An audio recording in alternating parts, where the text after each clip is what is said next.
I must get my hands on those healthy purple berries. Bart.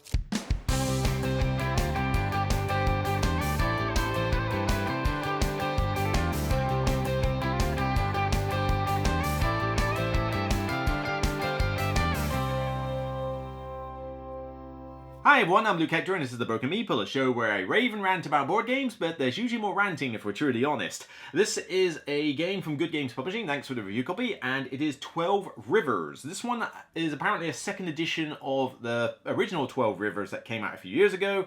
I had nothing to do with it, I didn't know it existed, so this is my first time jumping into this one with this new edition. So there won't be comparisons between the two. Suffice to say, this one is meant to improve on the first one. But this is meant to be a game using marbles, and we've had games like Potion Explosion and Gizmos and that quite a while ago. They were good fun, they used marbles. I mean, hell, there was even a Simone Luciani game, a Golem. Yeah, Golem down in my collection. Yeah, a game by Simone Luciani, that is in my collection. I mean, go figure. But I like that Euro game, and that one uses marbles to dictate actions that you do. It's not to say that I'm addicted to marbles. I used to play them in school, you know, flick them around and stuff, but you know, it's just the fact that they don't get used as a game component these days, and this one is apparently meant to really utilize them. It takes its theme of 12 rivers, has you rolling marbles down, you collect the marbles and use them to fill up villagers and get victory points. Sounds pretty simple. It's meant to be a very easy game, family weight, so is it just a little bit of a gimmick just to make you go, oh, that's cool, and then you move on, or is there actually some weight behind this? Bart. The premise of 12 Rivers is very straightforward. You have a board set up here on a slope, incline. There are marbles set up on top of each of the 12 rivers, held in by a little guard like that. The idea is that players will have these action markers on a turn track down the bottom of the board here, and these are laid out specifically at the start, and then they will jiggle around as the game goes on. And the way it works is that players will take it in turns each round to take from the top, if it's a first turn marker, and they will place it in one of the notches on the rivers. The rivers come with several notches in different locations, and they cost cards as a currency. So if I want to place one here, for example, I need to pay 2 cards. Players will basically have a hand of cards that they will micromanage as the game goes on, and this is effectively a resource. You can play them in pairs to trigger their special abilities, but otherwise you're basically saying, well, I want to put my marker as high up as this one here. That means I'm going to need to get rid of 2 cards from my hand. Those 2 are gone. Fair enough.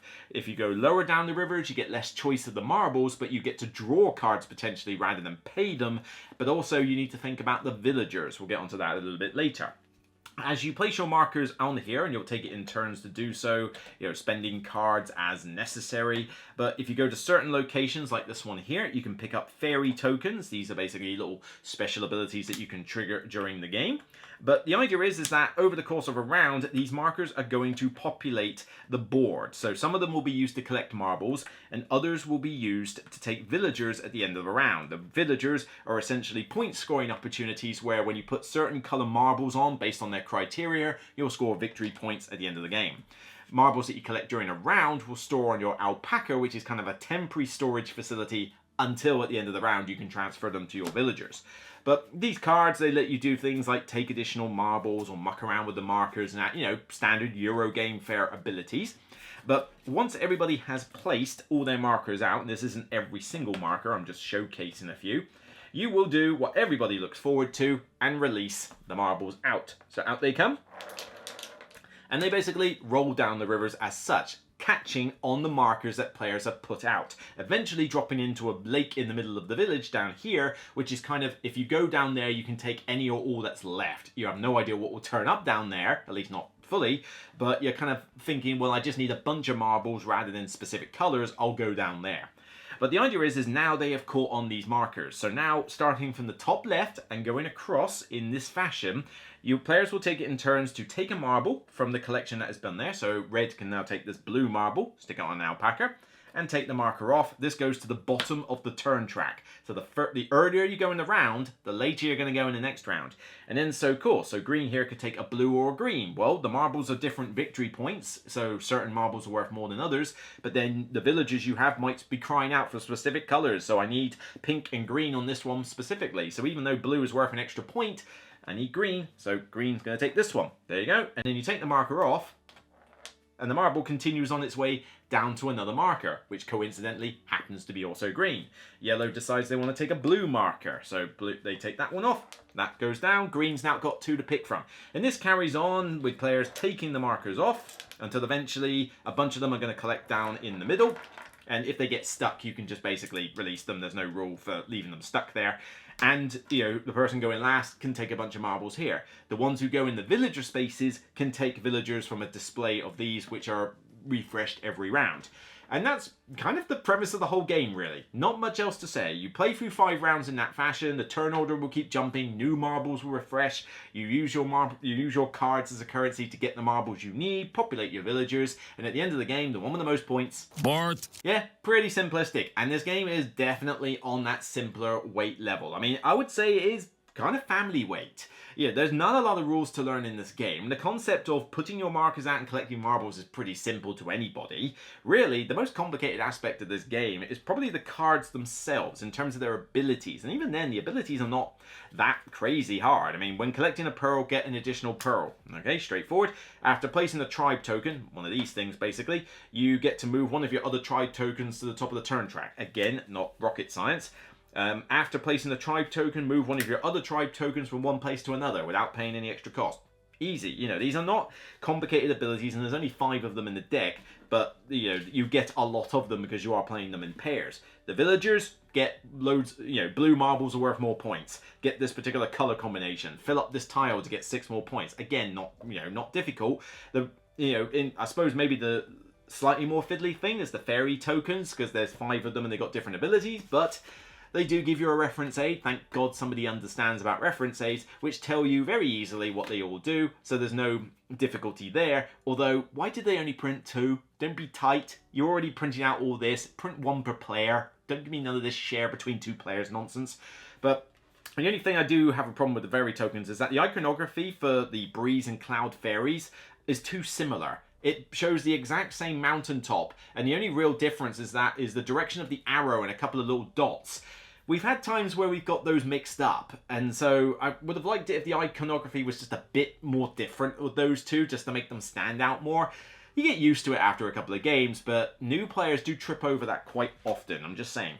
But that's kind of really the only difficulty. I mean, it's not a particularly big rule book. Most of it is pictorial examples. There's probably more text in the book than is necessary for the game. It does kind of repeat itself a little bit, you know, like we've already explained this concept to me, you don't need to explain it to me a second time.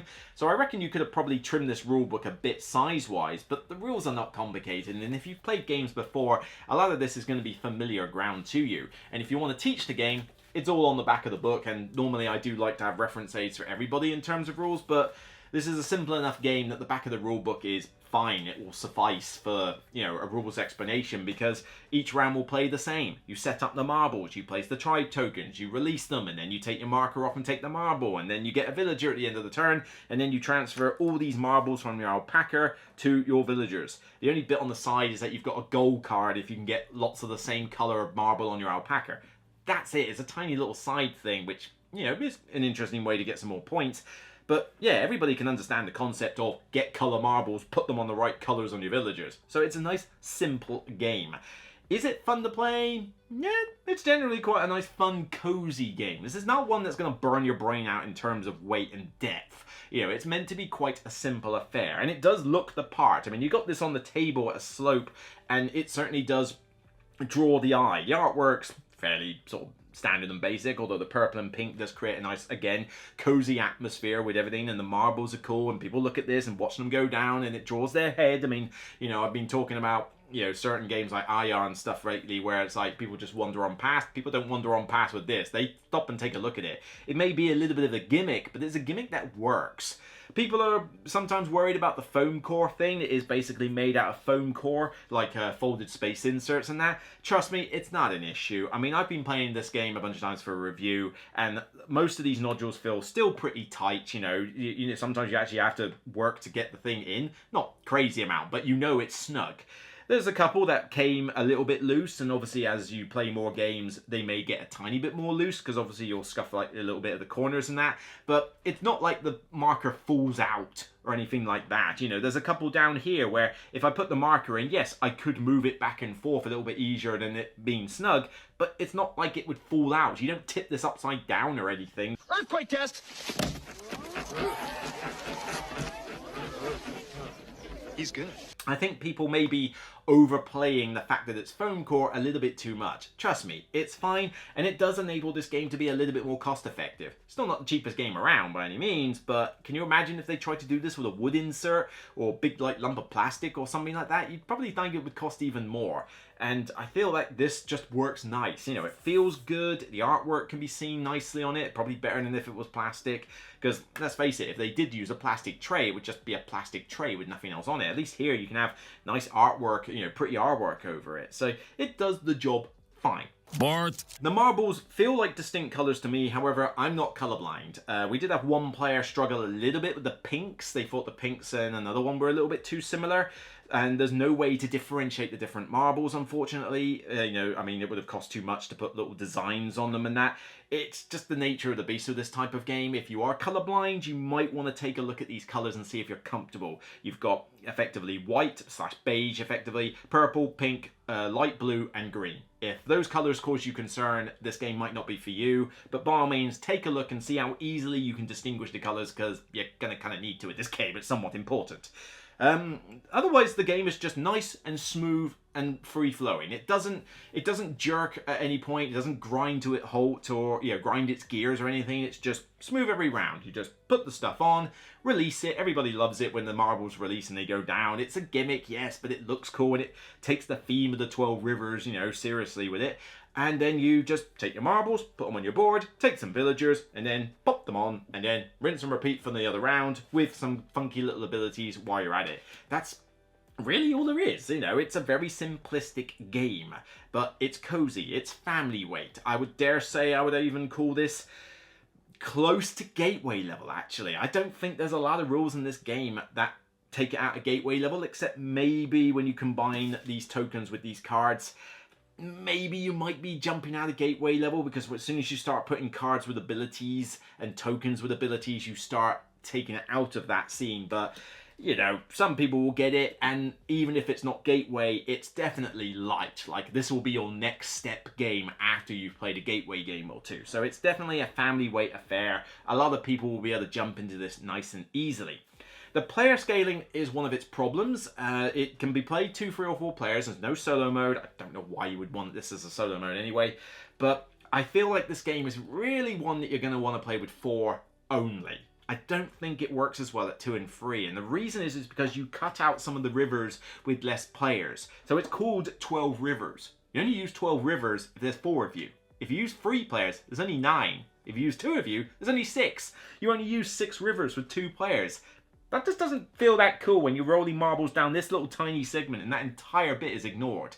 And 3 players using 9, again, 3 players I can live with, but still, it feels a lot better to have 4. And it means that the turn order is much more important with 4 of you, because, you know, you might have like 5 or 6 people taking 5 or 6 separate turns by multiple people before you next get a turn. That means a lot in a 4-player game, whereas in the 2-player game, you're just using the same markers back and forth, and it doesn't feel like turn order is that big a deal anymore. So, you know, that does cause a bit of a problem. I feel like, you know, I mean, given that this is a family weight game, it's probably something you're going to be playing with 4 people anyway. You know, you got mum, dad, and 2 kids. That's a typical family, so, you know, you're probably going to play it in that context. I can't see many people picking this up with the intention of, yeah, I'm just going to play it with the 2 of us. There's cheaper and smaller games. I mean, bear in mind, this box is bigger than your average size box. This is not Ticket to Ride sized box. You know, any of these other ones. This is bigger because it's got to accommodate this board. So this is going to take up a little bit more storage space on your shelf and not quite line up with some of the games you've got, and be a little bit more expensive than something you would want to buy as a 2-player affair. So player scaling is a problem, but honestly, just keep playing this with 4.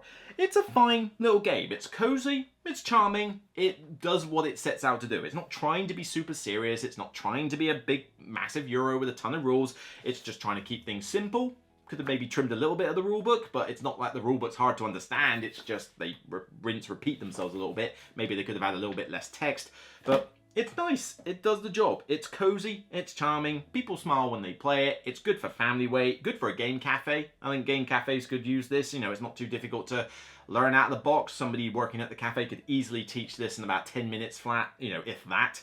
And, you know, people will have fun and it will be a good showcase. You know, it's a centerpiece for you. You have this set out on the board. People will look at it. You know, this at Essen had the similar thing. People were constantly looking at this table when they were wandering past the booth at Essen because, well, why wouldn't you? It looks cool with all the marbles and stuff. It's a gimmick for sure, but it's a gimmick that works with the game. It doesn't feel like it was just tacked on for the sake of it, because I don't know how else you would do it other than this. It would look very boring, or it'd be kind of weird. So, yeah, it's nothing amazing. You know, the replay value is not, you know, a great deal of it because the villagers are kind of similar and the premise of the game doesn't really change. There's no, you know, variation with the abilities and that. And the player scaling is a problem. I do feel that this is really a game you're only going to play with 4, but I would still give this one a decent 7 out of 10. It's a good game, one that I can recommend for families, one for cafes. It's charming, it's cozy, it's not going to blow your mind, it's not really bringing anything massively new to the table. The replay value is not going to be like loads, and certainly I don't think this works with 2 or 3 anywhere near as well as it does with 4, so you are kind of restricted in that fashion. But yeah, it's a charming, cozy, family weight game with a funky little gimmick that's fun, but, you know, not like tacked on or anything. It just does the job nicely. Bart. So that's it for me on this episode of The Broken Meeple. If you like what you see, then please thumb it up on YouTube and thumb it up on Board Game Geek when it goes live on the page. Check out the rest of my Essen content. There is plenty already out and plenty to come. Still got a lot of games to play. Oh, it's going to be a long December and probably into January, I think. You know, this is definitely going to overlap to some extent. But don't worry, I'm getting to them as quick as I can. Let me know your comments down below. Did you play the first edition? Can you compare the two? That would be great to have as useful information. And failing that, do you agree or disagree with any of the stuff I've said about this game? By all means, let me know your thoughts down below. Everybody else would like to read them as well. So take care, and remember, regardless of where your marbles are going to flow down a river, it's still only a game. So bye for now.